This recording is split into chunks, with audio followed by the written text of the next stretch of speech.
One of the most important things with your deck, it just has to do with the foundation that we lay to build the deck. We start all of our decks on concrete piers.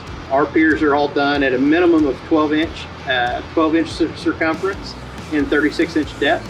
Depending on the size of the deck or the weight load that's going to be carried, if it's going to have a roof attached or a pergola on top, some of those piers, they stay at that 36-inch depth, but they might grow a little bit in width. Particular job that we're doing right now, we're actually doing 18-inch width piers, still at that 36-inch depth.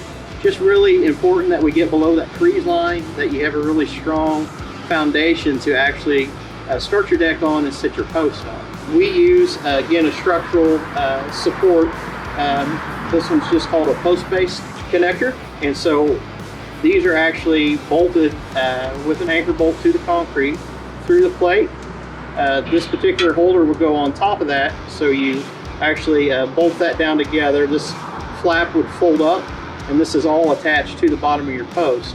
What that also does is it allows a little bit of space between the bottom of the post and the actual concrete. So when you're talking about water splash up or wicking, just keeping the bottom of your post dry. A lot of the posts that you'll look at on existing decks, if they're sitting direct on concrete or if they have been buried in the concrete, you're going to see a lot of wood rot at the bottom of the post. So this connector is a code. It's actually required. That's how you're supposed to do them now.